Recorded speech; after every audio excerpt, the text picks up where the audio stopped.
So our final lesson, where does sovereignty lie in the UK today? We have five options. We have five options.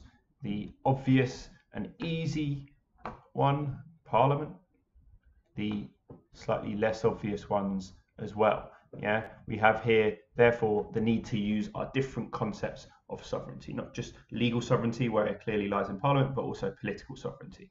And we know that political sovereignty is far more complex.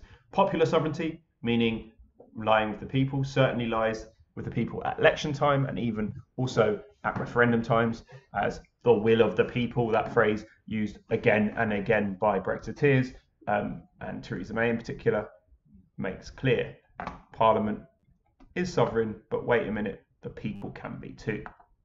But it's more complex than that, because we know that in reality there are many decisions that devolved bodies take and are expected to take instead, because of devolution that has occurred from Parliament. Parliament sending some of its powers to the devolved bodies. Yes, it can return them, but we know in practice it is very unlikely that Parliament will just snap them back. One obvious one at the moment is devolved powers around public health, and the differences in lockdown strategies of certain devolved institutions in Scotland and Wales as opposed to in England is a notable example of that.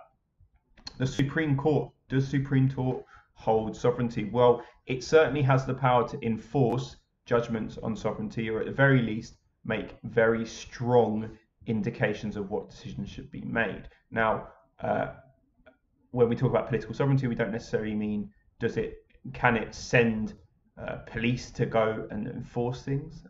No, it can't.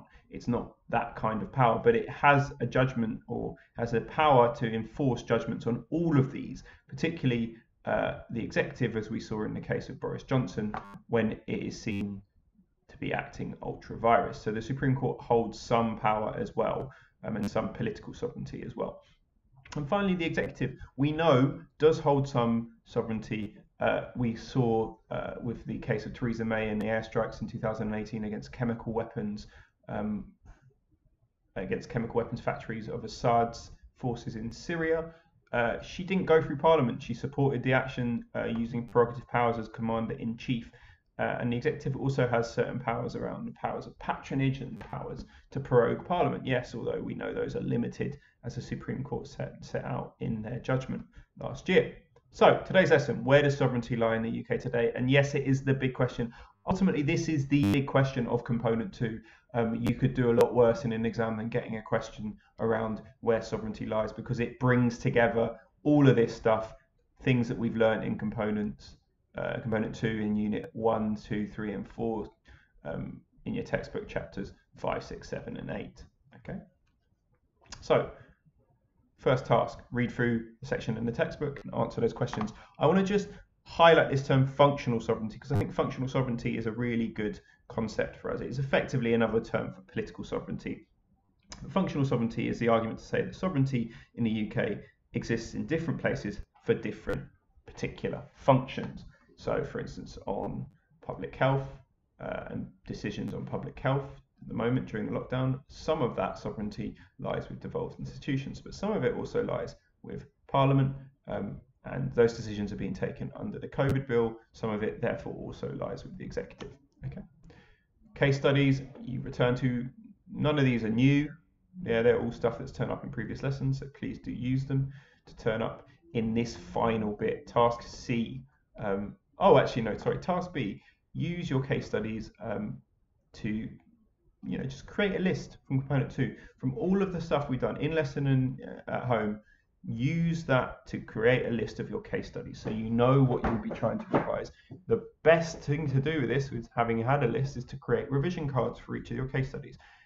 The more case studies, the better. This exam, this paper, life is about knowing examples, about knowing facts and examples of the points you're trying to make. So the more you have, the better. And I gave you some here, but you need to come up with the rest yourself. Task C, this is the main part of today's lesson. It's going to really help you set up for the essay that we've discussed. That essay on evaluating the extent to which where sovereignty lies. Yeah.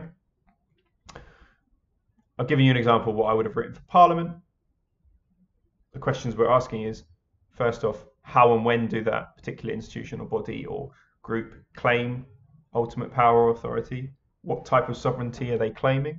Is it political? Is it legal? Is it sometimes both in the case of Parliament? And have you got a specific example of where they've had some form of sovereignty? Okay, so please do have a look at this page in your note taker. I've given the sovereignty of Parliament an 8, depending on when and where we are. So, for instance, I'd say sovereignty of Parliament was probably higher during Theresa May's era than it will be under Boris Johnson's because of his majority in Parliament. I gave the example of the PM here, using prerogative powers. We already discussed. Cabinet has an informal power, but Cabinet and PM kind of go together as the executive.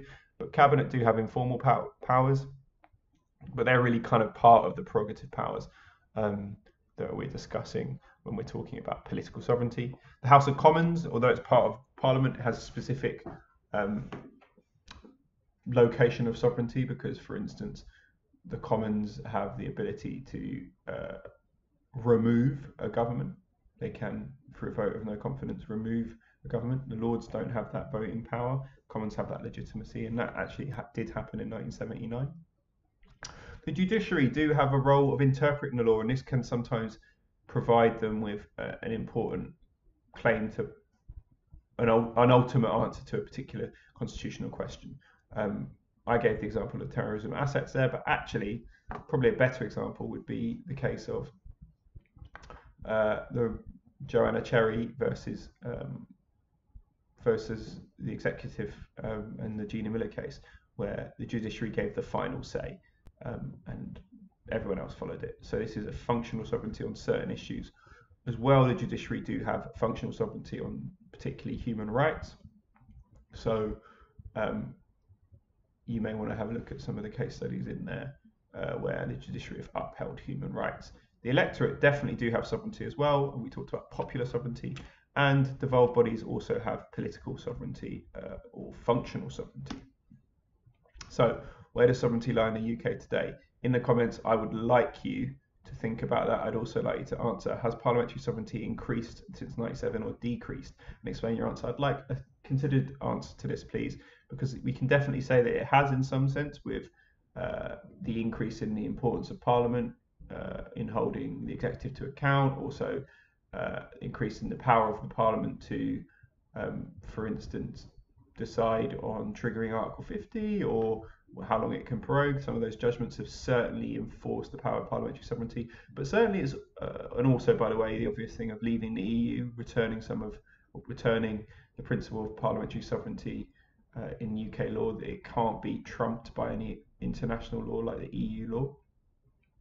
But also, we've seen Parliament give away some sovereignty, particularly in reference to increased use of referendums, and also in devolved assemblies and the devolving of powers to other parliaments and assemblies in the UK. So a considered response to that would be interesting. There you go. Good luck in that. Do it properly because, as I said, that essay is coming up. And one thing to do at the end of this lesson that could be useful for you would be to go back to your note taker checklist, and not just through this bit here because this is what we're trying to do today, but to go through the whole of the checklist now, because technically you should have now finished all of the content, new content for the revision, section 2.4. Anyway, take care.